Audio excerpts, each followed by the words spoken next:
Right. Hello, everyone, and welcome to the World Built Environment Forum series.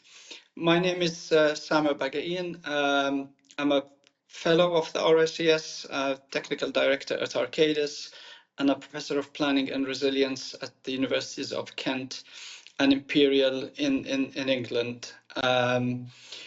Today, we will be discussing a really important topic, how we build inclusive cities and the role that the real estate industry plays.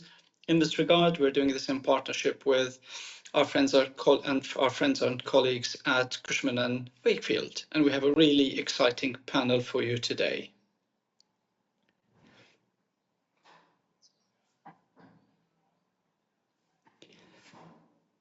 Perfect. What I will do, and as I wait for my panelists to turn their cameras on,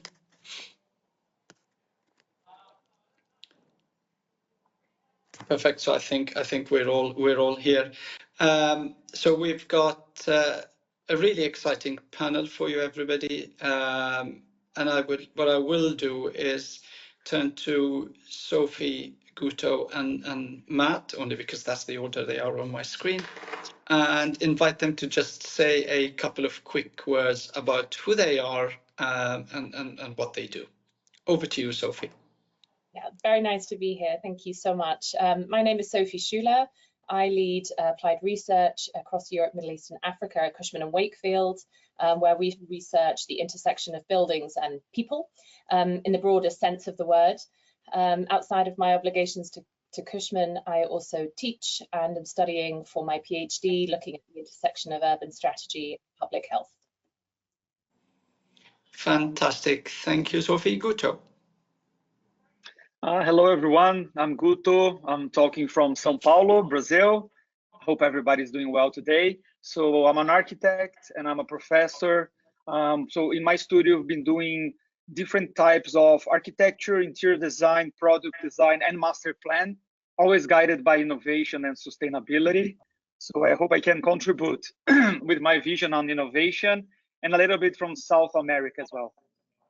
Fantastic. And Matt, over to you. Hi everybody. Matt Clifford here. I'm the head of sustainability and ESG for Asia Pacific, based in Sydney, Australia. And I have the pleasure of working with Sophie on some of the research here, but also some of the applied elements around how we taken some of the thinking forward from a commercialization perspective. I've been in the built environment pretty much my entire career. I've been in sustainability my entire career, and have done a lot of different roles over that time across real estate. So hopefully we'll have a lively discussion today.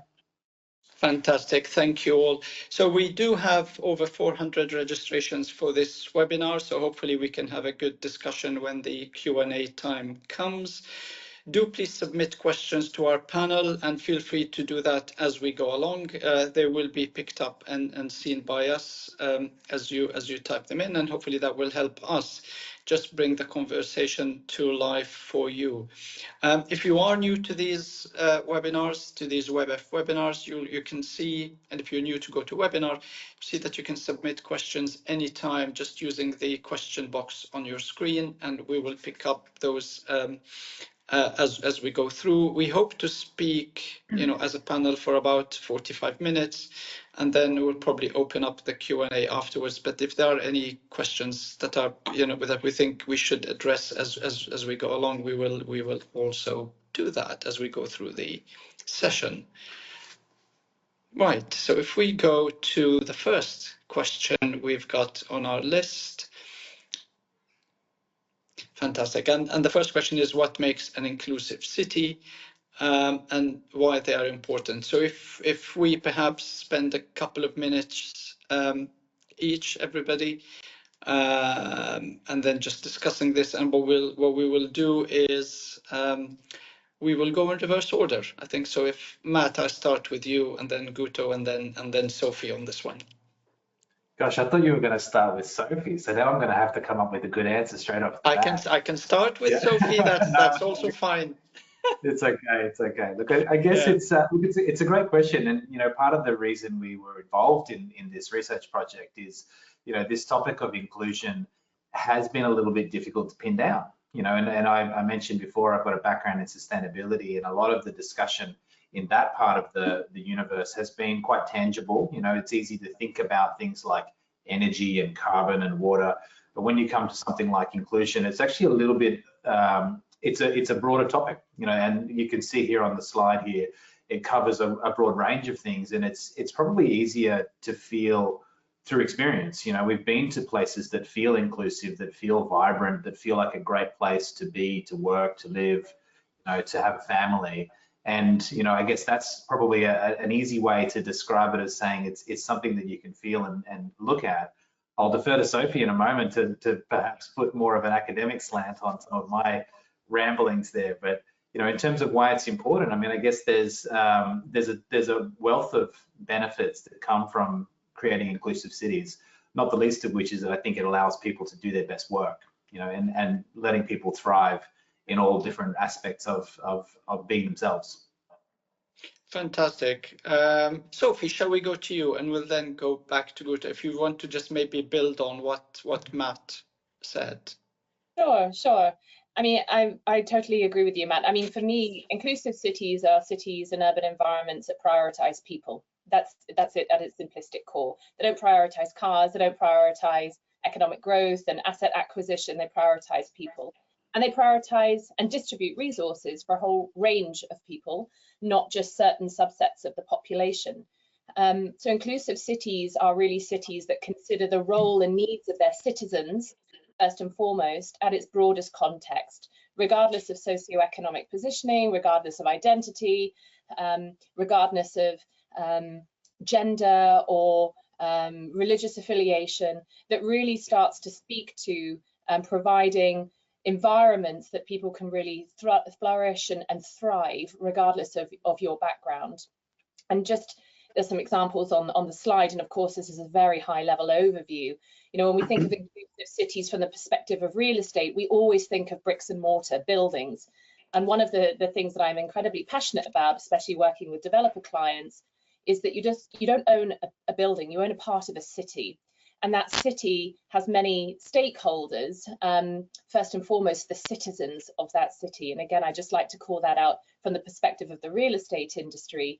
We often think about the users of buildings just being the ones that will inadvertently pay the fees and occupy the building. And really what our approach to inclusive cities is trying to get us to expand the view of the effects of buildings and real estate development and real estate operations and the built environment on a much broader subset of people.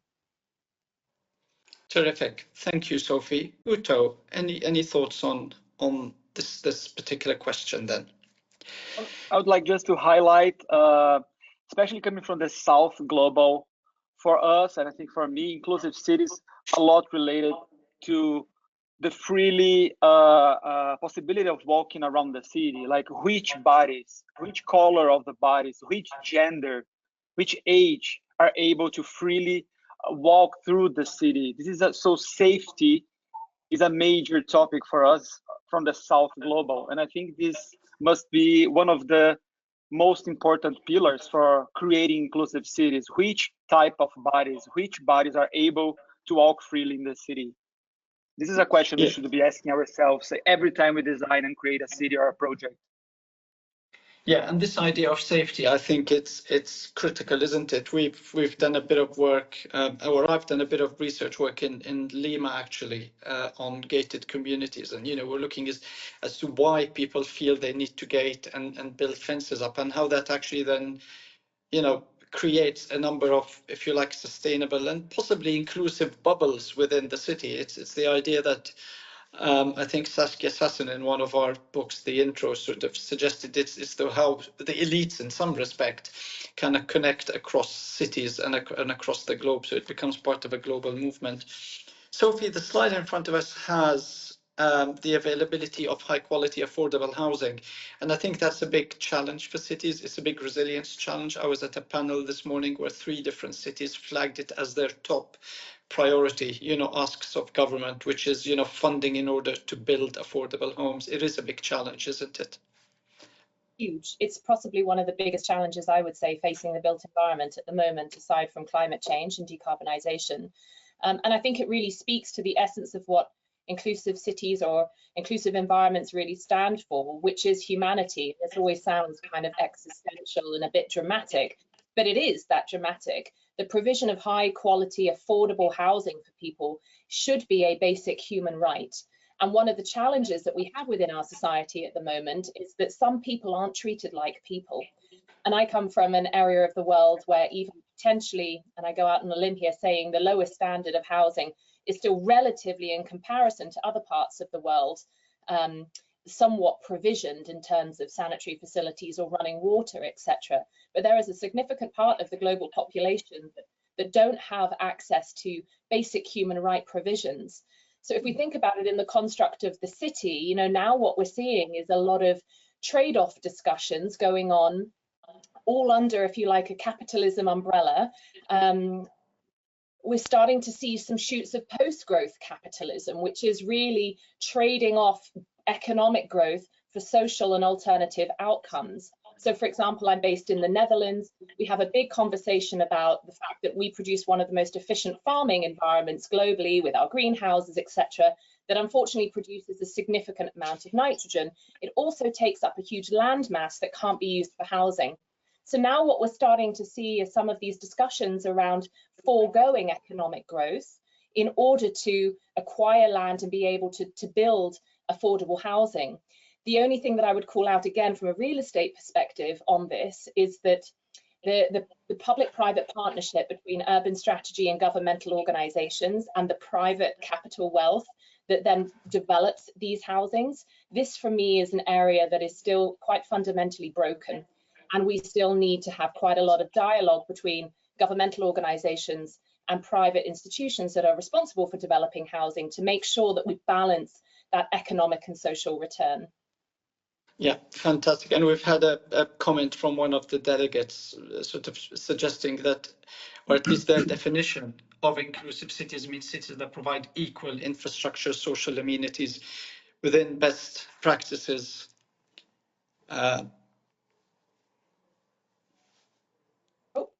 We don't see you. I mean, maybe I can kick that off and then hand it over to Guto or Matt. Go for it. In terms of the definition of the report, I mean, the question around equality and equity is always quite a protracted conversation. And I think that it would be, of course, we want to achieve equal outcomes, but we have to be also realistic around the amount of growth that needs to happen for a whole range of different variables. So there might be some middle points where perhaps some subgroups of populations or some aspects of the built environment have to be overperformed at the cost of others. You know, there's this idea that there's no solutions, there's only trade-offs. I think, starting to speak to the should it be equal or should it be equitable is a difficult and very fundamental notion of environmental or urban strategy, really. I don't know, Guto, if you have a view on that. Yeah, if anybody else wants to come in on that, because we've also had a question about what a post-growth economy looks like and whether actually we can build inclusive cities within planetary boundaries. Yeah, maybe I'll jump in with a comment there. I guess one of the thoughts, you know, just in the last minute or so was, I mentioned at the start, a lot of the discussion of what I've come from has been around energy and it's around carbon. And I sometimes say, you know, carbon is king. When we're talking to our clients, they seem to focus very, very quickly and kind of narrowly in on one or two topics. And those are important topics. And I would say a lot of the thinking around inclusivity isn't necessarily going to have a perfect solution. Like, these are complicated questions that we're talking about now. But it's more to say, hey, let's not zoom in on one particular topic. Let's actually take a broader view of a whole range of issues that may have been traded off in the past and may have been one issue prioritized over the other, to say, is that what we're looking for? You know, do we want to prioritize, say, economic growth in the, you know, in the absence of other things, or do we want to have a bit more of a balanced playing field? I mean, I have a view on that. Others might have a different view. I think the perspective there is that don't miss the forest for the trees. Yeah. So Guto, if I can come to you, because there's a question for you, and the ask is, what is the most inclusive city in South America? And I wonder whether you're able to say that, but maybe also comment on what an inclusive city looks like in a South American context. Okay, great. Thanks for the question. I think I would come with another question. Inclusive cities for whom? Okay, this is also we should be asking ourselves. I believe, and maybe I have a little bit more pessimist vision, but I'm a very optimistic person. But I think we're living in a less and less inclusive cities. And I think this is urgent to discuss, of course, not only the South global, but in the North. And I think it's a lot related to climate emergency. So it's clear who is going to suffer the most.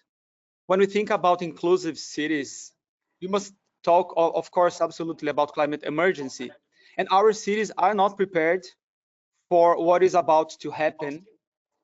Maybe you saw what is happening in Brazil. We lost already this year a big portion of the Amazon forest. It's so big that it's bigger than France and Germany combined, only in 1 year. Let me give you another example from Brazil. In the slums, or how we call favela, it's important to bring back this historical vision as well. So favelas or slums, they were mostly originated by the enslaved people that were kidnapped from Africa. And it's important to remember that Brazil hosted the biggest number of enslaved African people in the entire world. So we had around 12.5 million people that were enslaved from Africa. 2 million died in the way, and around 4 million, so 1/3 of these enslaved people came to Brazil. We had the abolition law in 1888, but of course there were no public policy to guarantee basic needs for this population, no opportunity for work, housing, or education. So this was a way that the Portuguese monarchy founded to perpetuate a non-official slavery system that until now has its profound consequences in our society. So back to the contemporary moment. So nowadays, the favelas and poor neighborhoods suffer from the most from hot weather, air pollution, mobility.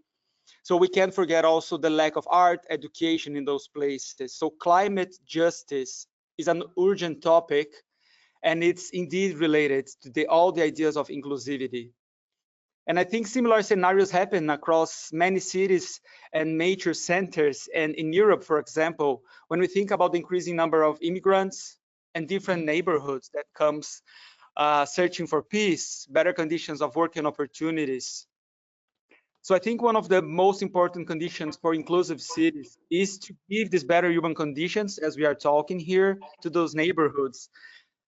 Inclusive cities are deeply related and connected to mental and physical health. So much more green areas, parks are needed. This is what I like to call radical biophilia. And I have an example in my background. So in all of my privileges, this is my home. I live in one of the most polluted cities on the planet. So I wanted to experiment a very biophilical house. And now I can prove scientifically that I have a better quality to breathe in my own home. So how to bring that in the city, right? Better options for green mobility, to connect the city and bringing these opportunities closer, periphery and center. So I think it doesn't matter, right? The continent we are guys talking from, global or South, climate emergency it should be a priority when we design neighborhoods, master plans when we talk about inclusive cities. So again, it doesn't matter, South America, Latin America, Europe, we are all together, yeah. Fantastic. And in fact, you've actually jumped to our next question, which we now have on the screen, which is, how might the concept of inclusivity look like when we look at across regions? Matt, did you maybe want to come in on that and kind of pick up that regional distinctiveness and how it might maybe prioritize how inclusivity is prioritized and achieved, from one city, one country to another? Yeah, sure. And look, I guess maybe a place to start there is to talk a little bit about culture and to say that I think culture plays a huge role in, what makes a place unique, what makes people unique. And I think it feeds into this question of inclusivity. And, I'm Australian, and Australians like to portray themselves as this roguish, rough and tumble society. And I think back to what happened during COVID not too long ago, Australians followed the rules pretty much, you know, where they told us to wear masks, they told us to stay home, and this, you know, ex-criminal convict society said, you know what, we're all going to act in a way of collectivism. You know, so there was something in the psyche or the DNA that said acting in the greater good or the common good is the right thing to do. And, you know, like people didn't, not everybody, of course, but by and large, I would say that that was something that was taken for granted in Australia. So I think that there's an element of working together and a universal element of what makes up a society as a starting point. And, you know, to take a different example, different view, if I think about somewhere like, say, Singapore, you know, I don't know too many people that would say the Australian culture and Singaporean cultures all that similar. You know, they're quite different places, but Singapore is going to have its own sense of, you know, national pride. National service is a big thing there. You know, it's a very small, landlocked nation with, you know, finite resources in lots of ways. There's a similar sense of kind of civic pride and collectivism in places like that. So I think, you know, you have to look closely at what's made up of a, you know, how does a country come about or a city come about to form up how they might define inclusivity to begin with. And I think some of that's come out in the research as well in terms of the things that have been prioritized. We'll probably talk a little bit later on about, you know, Sydney or Melbourne, you know, some of the cities that have shown up strongly in the research that I'm, you know, more familiar with. And they're topics where these broader definitions, not just around climate, but say gender or sexuality have been a prevalent part of society for a very long time, and from something that is accepted and encouraged and celebrated even. You know, those are the kinds of traits that come through to say, hey, look, inclusivity can mean a broad range of things. I guess by definition it does. So I think, you know, my thought there, it kind of goes to culture as driving a lot of it. Yeah. Fantastic. So we've had Sophie, I was going to come to you because we've had a couple of questions, and one is, and I don't know if you're familiar with the Austrian social housing model, and the question is that one we should follow? So if you're familiar with it, then please feel free to comment. And the other one is, how can real estate agents help developers and local councils build development that are aligned with inclusive cities? So there's two different questions there. And Sophie, if I come to you, and then either Guto or Matt, feel free to jump in on either one. Yeah, just to round off on the previous point, that I think there's a tendency in these types of conversations to also kind of rank cities. You know, Melbourne is better than this one, or London is better than that one, or then Scandinavia is always the most inclusive. And just going back to Guto, your point, I think we also have to acknowledge that everyone's starting line is not the same. And I just also want to caution that where cities potentially have more scope to grow and develop, that doesn't mean that they've done anything wrong or that they are inherently uninclusive cities. You know, inclusivity is heavily correlated with economic growth. So the reason why Scandinavia and the Netherlands, for example, do so well is that they've benefited from significant economic surplus for years and years and years. And as a result, they can afford to build a welfare state that has social housing at its center, which will bring me on to the point around the Austrian housing model, which I'm not familiar with. But if I could maybe talk about a model I am familiar with, which is more of the Scandinavian and the Dutch welfare housing model, which unfortunately has been disintegrated over the last few years, is that this idea of social housing used to be so important. And Matt, this really speaks to your point around culture, national culture. What is it we as a culture, as we as a nation find important, and let's prioritize that, which also is really post-growth cities. Answering that question, Samir, is when you're choosing non-economic forms of growth to prioritize as a nation. But in Scandinavian and Dutch welfare housing models, potentially Austrian, I'm going to have a look at that, all housing was owned by the state and provided by the state. And everyone paid different levels of rent according to the level of urbanicity or the size, etc. But it was controlled. And as a result of that, you didn't have a number of things. You didn't have speculative housing development. So you didn't have housing inflation. As a result of that, I mean, owning a home and then selling it for capital gains is also, unfortunately, one of the quickest ways to create wealth acquisition. So actually, a lot of measures in America focus, and across Europe, focus on enabling people at the lower end of the socioeconomic income profile to buy a home, and then hope that over time that housing price appreciates, and that private wealth can be created from that. So I would say that potentially around this welfare housing state, if that is the Austrian model, making choices at a national level, that is important, and that is going to be the bedrock of your society, is an incredibly important choice to make as a government, and will set the tone for all of built environment development and the types of cities that you will then generate, and the level of economic growth that can be attained by the real estate and commercial industries as a result. Going on to your next question, which I think we had as a little slide later, actually potentially the next question, I think, which is really how can real estate and the professions contribute to creating inclusive cities? And this is something that I feel really, really passionate about. Whenever we look to the shape of the city and what's gone wrong or what could be improved, we kind of have a tendency to blame, architectural architects or planners. But a vast majority of development within a city, especially speculative development, is completed by private real estate developers. And I mentioned this at the beginning, that there's this intersection between which private real estate developers who own the economic capital and urban planners and municipalities that really set the regulatory framework of what should be achieved, what social outcomes need to be addressed through development, etc.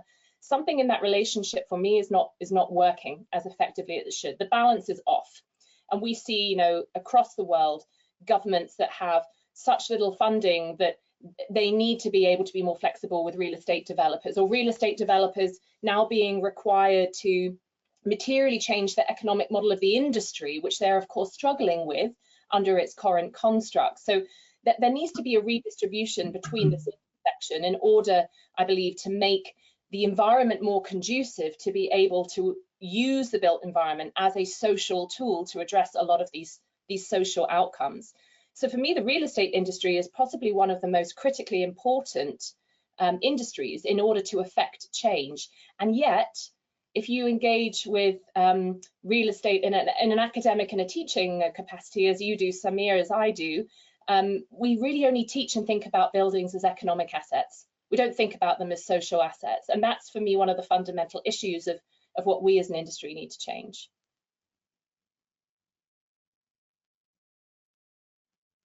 Oh, I don't hear you. No, sorry, I was on mute. The meeting I was at this morning, I was saying I agree, because one of the things somebody said around the table was, and this is a politician saying, well, I want to gentrify my city centre because that's how I can get, jobs, and that's how I can get highly paying jobs for people to move in, because at the moment nobody is moving in. And it clearly is about the balance of, people moving in and out of a place, because that's always a good indicator of how prosperous and thriving a place is. And I suspect the more prosperous and thriving, the more inclusive it is. But maybe there's a question in there. Guto or Matt, would either one of you want to come in on this question on the real estate professions and their role? Guto? Well, I think I'm gonna talk a lot about the importance of multidisciplinarity. So when we think about the professions that can contribute, definitely, of course, architects, urbanists. But since I started developing master plans here in my studio, we understood the importance of this multidisciplinarity and bringing into the project moments, the workshop moments, the creative moments, joining us psychologists, neuroscientists, computer scientists. So the more diverse this team is, the deeper innovation we are getting.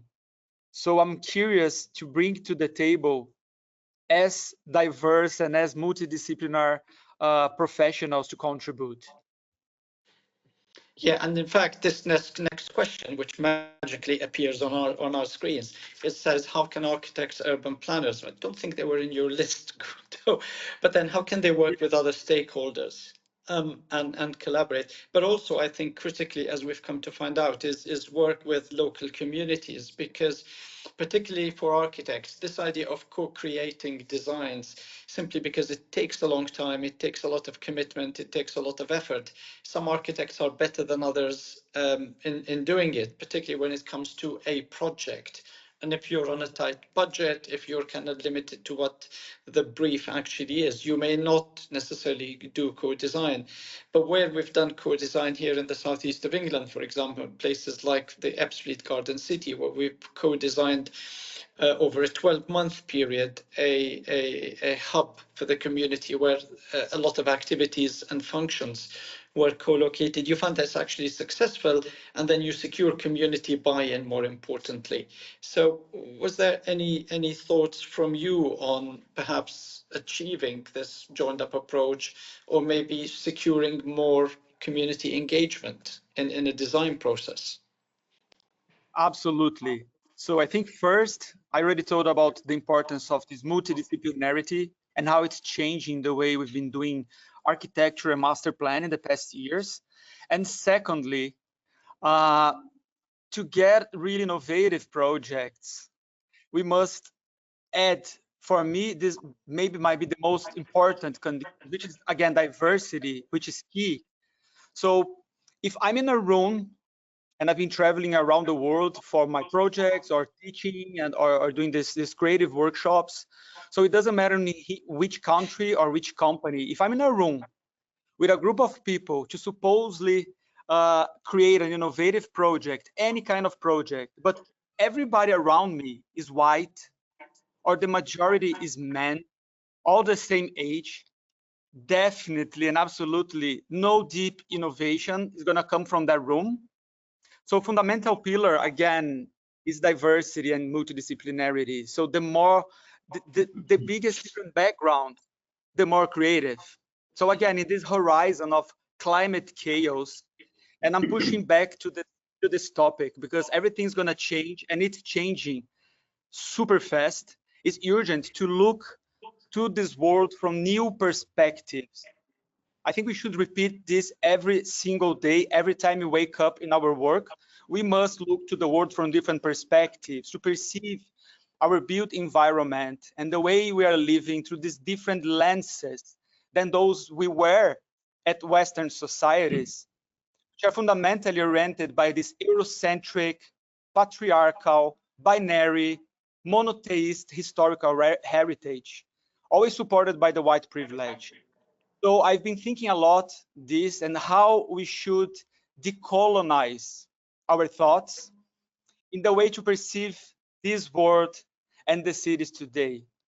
So let me give you another example. So the dissemination of these new digital technologies, which are the basis of my projects. I've been working a lot with interactivity and AI, etc. Especially in the last 2 decades. These technologies, as we know, are revolutionizing the way we design, we construct, and so on, like the popularization of 3D printers, the use of algorithms to simulate, I don't know, traffic conditions or softwares that are reducing environmental impact in the construction, AI, etc., etc. Mm-hmm. But it's very interesting, guys, to understand that simultaneously, as well in the past 20 years, I would say, we also have this growing dissemination and interest in ancestrality. And this is a notion that I know I'm contribute coming from the South Globe and from Brazil. So ancestrality teach us about bio-based solution, earth, bamboo, fiber plants, timberwood, the indigenous wisdom and their cosmovision of the world are intrinsically connected with nature and more than nature and more than human intelligence. So these are fundamental values that we must add in our projects. And if you want to draw possible future and more inclusive cities, there is something incredible with no unprecedented that is combining this ancestral knowledge from this indigenous people with this digital culture. We have a revered intellectual in Brazil, which is an indigenous leader. His name is Ailton Krenak. And I will never forget what he teaches. He said this future is ancestral. So just to finish, if we want to discuss inclusive cities, we must develop a multidisciplinarity, diverse, nature-oriented. And this is how we're going to design together the future. Yeah, and I agree. I was speaking to a housing developer this morning, and they're about to switch to timber frames, for example, because they are beginning to look at some of that innovation. And Sophie, you made the point earlier about the national level setting the tone. And then obviously what I think is there's a key role there for city leadership and city mayors. And we've got a question on for example, cities that transition to being inclusive places and how we can learn from them and what the profession can do.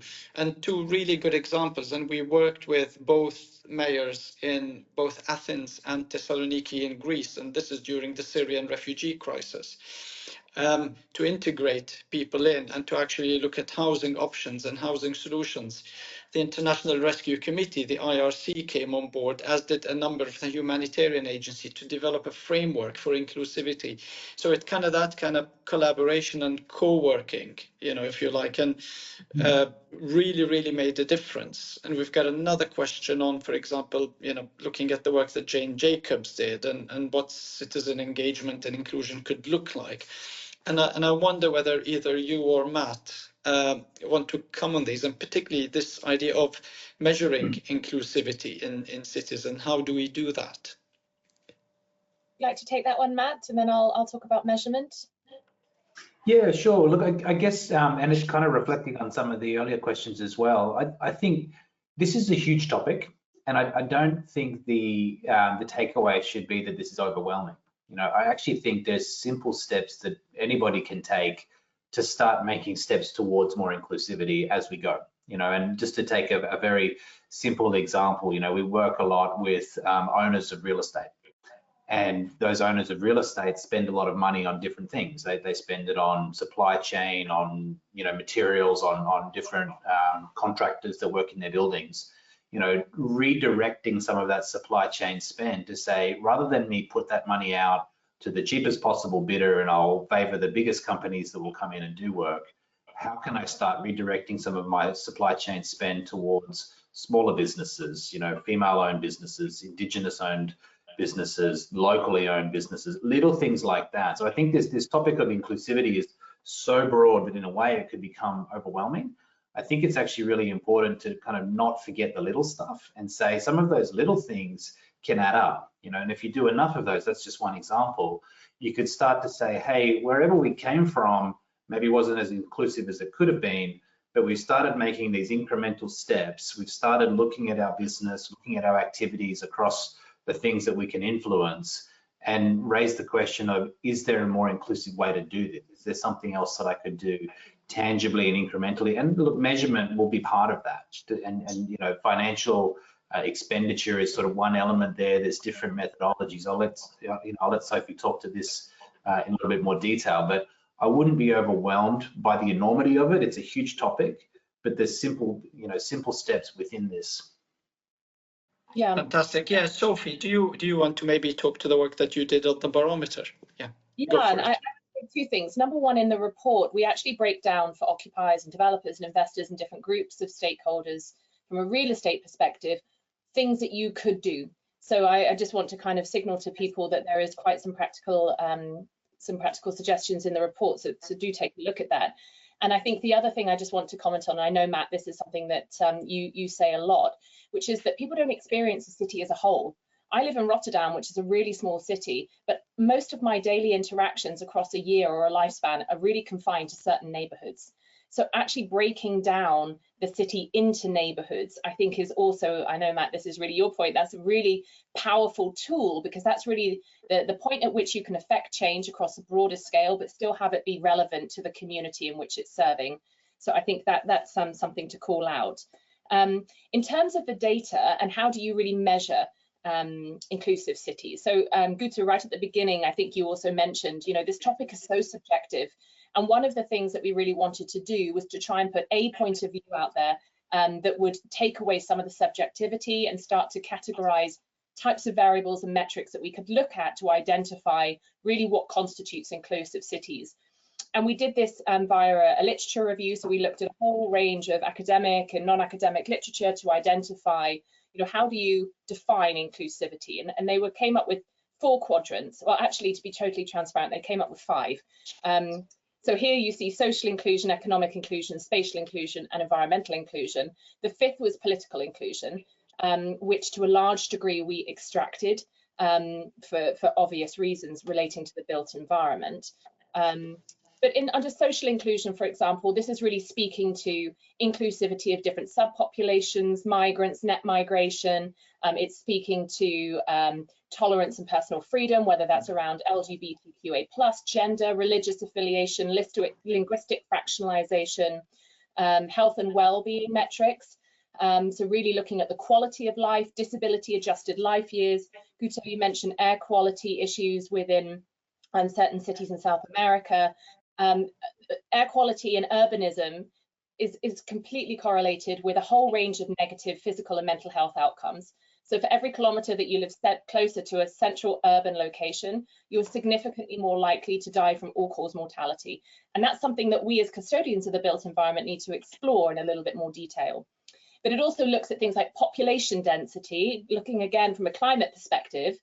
There's 2 ways to look at this. Population density, meaning you have a lot of people living in a dense area, means that you can really distribute resources very efficiently, but everyone's living in these very high-rise flats. But population density is also in of itself really correlated with a whole range of mental health and physical health issues. You know, COVID spread significantly quicker in highly dense populations, of course. You then have economic inclusion, which is always a little bit of a tricky one when you're talking about social inclusion, but without economic surplus and growth, there is no money to invest in some of the infrastructure and activities that we need in order to achieve higher rates of equality for different parts of the population. So that's really about access to high quality jobs and not just building entire cities that are looking to attract knowledge workers that work in glass towers in high rises in central office districts, but also the provision of quality jobs across the whole range of socioeconomic profile and have those placed accurately and adequately in relation to public transportation and also housing, which is often one of the biggest issues. You know, you mentioned Singapore, Matt, which I think is doing a huge amount of work at the moment to kind of backtrack from the 90s, 2000s view of Singapore, which is this monolith to industrialization where everyone's got a degree and works in a beautiful office. And they're now doing a huge amount to make sure that they're also broadening out the job market so that there's a much broader range of employment opportunities for people across the skills range and the socioeconomic profile. And then in spatial inclusion, which is what we really, of course, deal with in the day-to-day, that's the availability of housing, property, the placement of property in development, the consideration of do you develop or do you refurbish. That's also something that I think is increasingly more under discussion, as well as, Guto, you mentioned safety and security and social infrastructure. For whom? Is it for different subpopulations? Is it for religious crimes? Is it for hate crimes? Is it for gender crimes, etc.? And really looking at the ways, very specific ways that we can, as real estate professionals, have an influence on things like safety and security. And I'll give you one very quick example. I mentioned earlier that developers don't just build a building, they build part of a city. But very often, one of the things that we don't really do is look at the effect of the development on people's experience, non-occupiers, citizens' experience walking past. So where you have these very dense single-use areas of a city, business districts that are all offices and there's no one there late at night, there's often very little consideration for anything that goes on the ground floor. There's very little consideration for lighting that goes down kind of streets, etc. Multi-use retail that is open after late hours, for example, is one of the most effective tools at reducing crime, especially crime against women. So there are these types of examples of redevelopment that can really have a big impact. And then, of course, accessibility and urban attractiveness. Guto, some of your previous work, I love how you talk about cities. Cities should also be beautiful. You should also like them. It's also enough to love your city when you walk through it in the morning. That also has a significant positive impact on you. It's not enough that everything should be functional. You know, we need an office, we need a warehouse, we need some houses. It should also be beautiful. You should feel a sense of ownership and enjoyment when you experience that. And then lastly, environmental inclusion, which really speaks to the human aspects of the climate issue, which relate mostly to things like inhabitable or inhospitable climates, so raising temperatures, pollution, as you've mentioned, Guto, and then also rates of natural disaster, for example. Rates of natural disaster, of course, disproportionately impact the poorest and most vulnerable communities. So we're not suggesting that this is the be all and end all, we've done it, we've cracked it. But what we wanted to achieve really with this report is to start to create some level of objective quantification that we could collectively as an industry discuss and improve upon and use hopefully as we move forward. Fantastic. And I think, you know, there's something there to the points you've just raised, but also to the number of disciplines that are involved in, you know, working with something like the diagram we have on the screen, and to Guto's point as well, this idea of both interdisciplinarity, but also the training of professionals, which is something that I do, which is how do you get people to understand that these systems are interrelated and action in one hugely impacts another.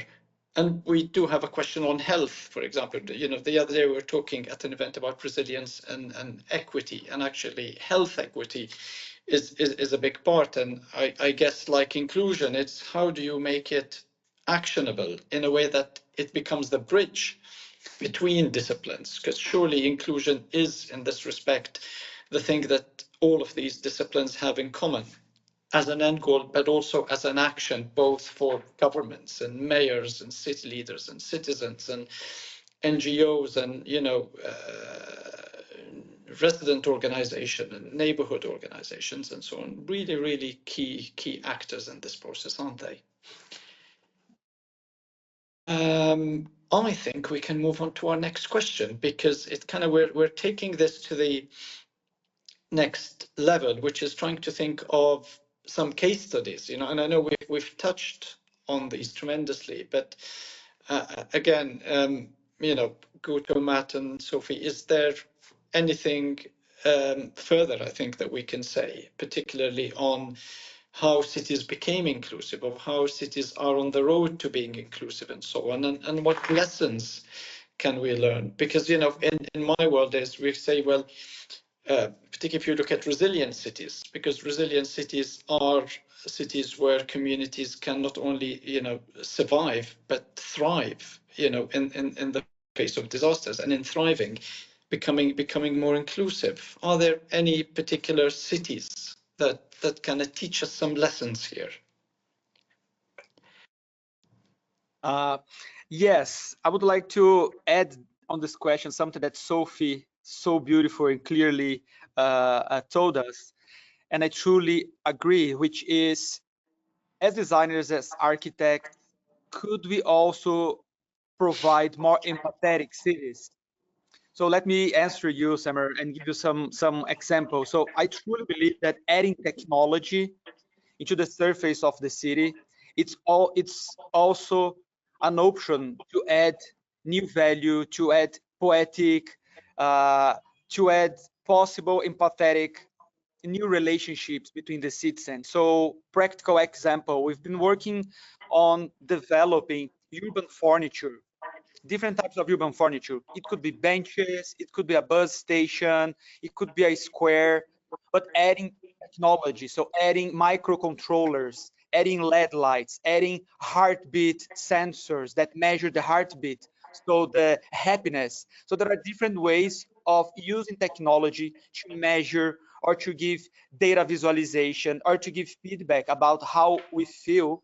And I truly believe that this is the question I've been doing myself in my own projects and to my students. And I think this is one of the biggest questions we should always do when we are involved in a new project, in real estate, in architecture, or so on, which is it possible to add empathy? You know, is it possible to create a more empathetic environment? Because if we live in this era of hate, of polarization, empathy, it's also a notion of a very important notion for possible future. So this would be my example of case studies, you know, adding these digital technologies. For example, a bus stop is not only a place to wait for the bus, but this might be also an opportunity to look to see who's there, maybe to give a smile, maybe to make a question, maybe to do some eye contact. So technology to remind us that we are all human beings, you know, technology to make us more organic or more humanity. You know, this is the kind of case studies that I'm interested in. We've been working. So I founded a laboratory called Juntos, which is a laboratory for studies on empathy, design, and technologies. And it's been such a joy to see these experiments working, you know, to see how people can truly connect. So when I'm sitting in a bus station and I can hear someone else's heartbeat, immediately I'm connected in a human level. You know, it's different that only listening the car traffic, you know, the noise of the city. What if I could add heartbeats? You know, it sounds a little bit subjective and artsy, but these are practical case studies that we've been doing here. Fantastic, Guto. And I agree. And this is something I think we were going to close with, which is looking at inclusivity as an asset rather than a cost, which I think is important. So maybe I'll ask all of you to reflect on that. But Sophie and Matt, and I think we've got a couple of slides now just looking at some cities. So maybe if we can also reflect on, you know, some of those case studies. And Guto, before I go to Sophie and Matt, we've got a question on the name of the laboratory you've set up. If you could say that again, please, somebody is really interested. Yeah, super. So you can just go to the website, gutorequena.com, and there is a specific area called Juntos. Juntos means togetherness, but it's a non-binary way of saying it. So nor masculine or feminine. So Juntos, G-U-N-T-X. But it's easier if you just go to the website. Fantastic, thank you. So yeah, Sophie and Matt, and then maybe Guto as kind of we come to a close, and this idea of, you know, what are really good case studies to look at, and whether these case studies have, for example, done what we think they should have done, which is to think of inclusivity as an asset rather than a cost. And recently we've done work on culture in cities being viewed as an asset, because culture adds value, and I suspect inclusivity, like culture, it also adds value, and that just needs to be recognized in real estate decisions. So Sophie, over to you first. Yeah, and thank you. I mean, the first thing I would say is there's no such thing as a perfect city. And cities are not these static objects, they're constantly in flight. So whilst we've kind of presented this in a static way, it's really intended for kind of discussion and exploration. And again, there's an interactive web tool that you'll find on our website where you can really interact with these cities and see what makes them great, where could they develop, etc. But the thing that I really want to kind of draw people's attention to is what we try to do. Often these exercises become very comparative very quickly. So you'll say, oh, Amsterdam is a lot more inclusive than Lagos, for example. And I think that completely misses one of the most fundamental points around this topic, which is, as I've mentioned before, the development, the people's starting line is not the same.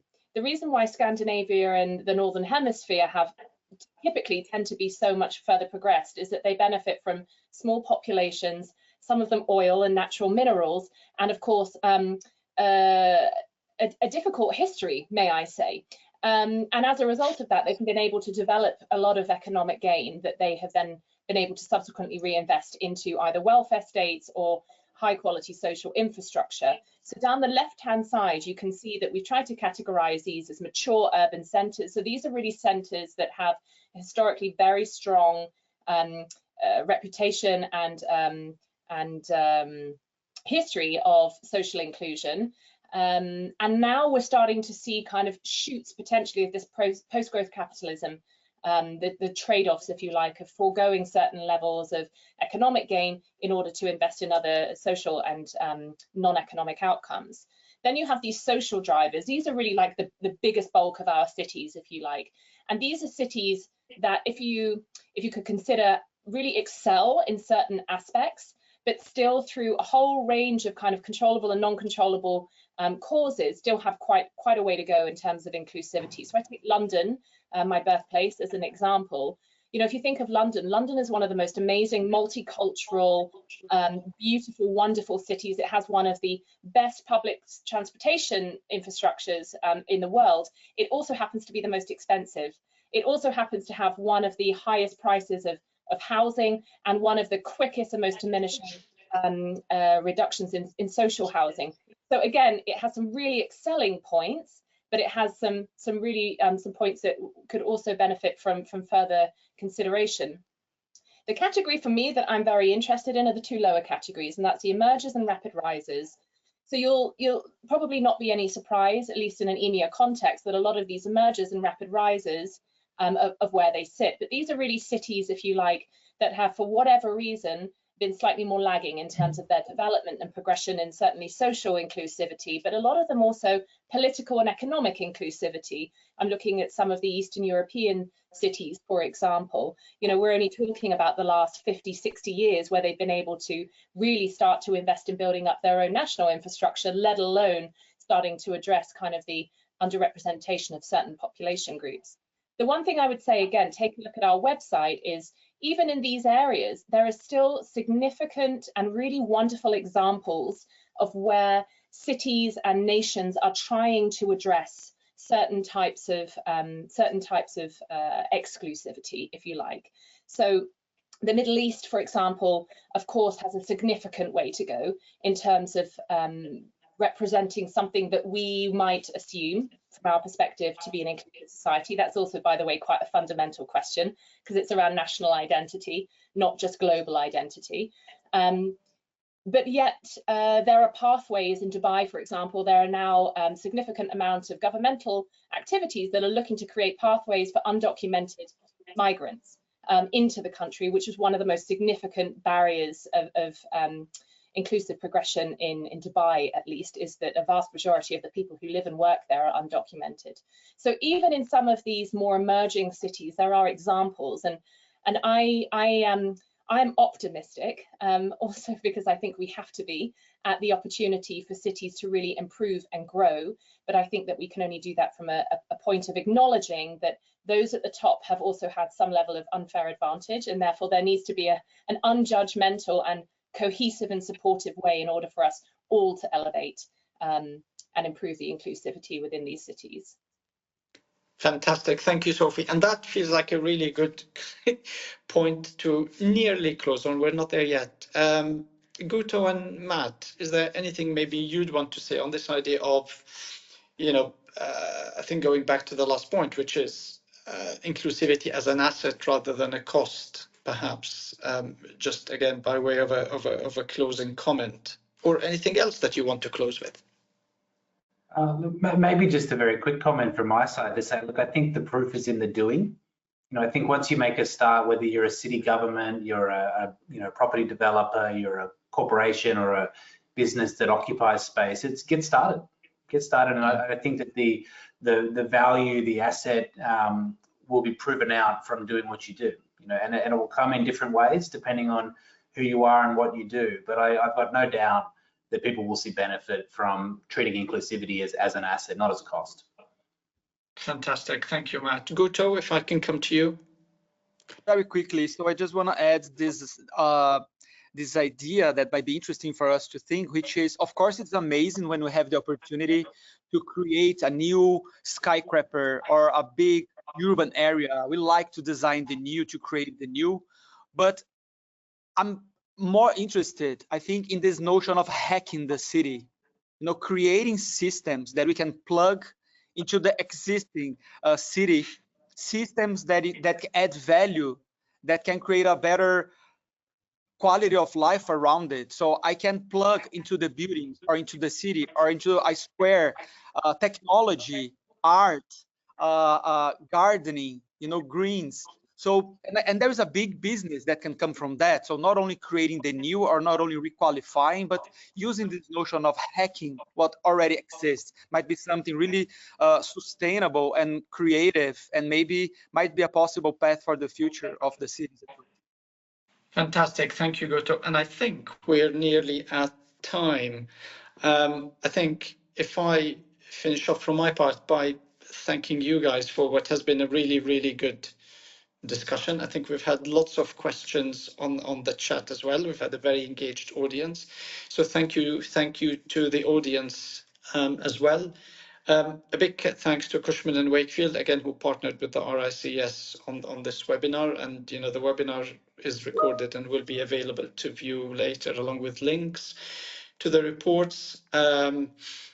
If you are watching, or well, I guess if you're watching now, if you take a few moments to let us know, or let the RICS know what you thought of today's session by completing the online poll, which will appear on your screen at the end of the webinar. We do have a few more webinars linked to this coming up. We've got one on the 6th, on the 13th of November, 20th of November, 11th of December, you see, and 22nd of January. The team is very highly organized. They're a really, really lovely program for you. But also on the 5th of December, if you join us for the RICS Global Sustainability Conference, I'm sure we will have a discussion on inclusivity alongside, sustainability practices, both in the built and the natural environment. We will definitely build on conversations. This is a one-day event. It's online, and we've got keynotes, a mixture of panel discussions, and some really, really forward thinking from the RICS and the RICS members and partners. We'll cover data analytics, AI, IoT, tech, ESG, anything really that comes to mind, anything that you associate with the profession will definitely be there on the agenda.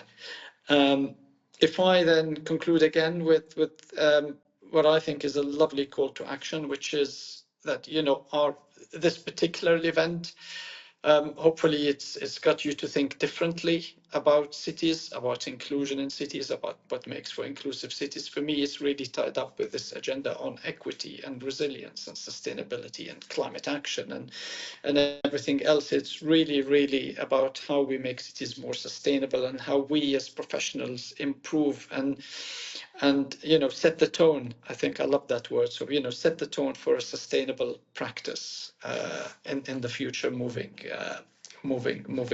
forward. And if you need, again, any more information on the World Built Environment Forum, it's on rics.org/WBEF. We are on LinkedIn. Please join the forum. Again, it's an online community. And the only other thing I would say is see you on the next webinar. And thank you panel again, and goodbye, everyone.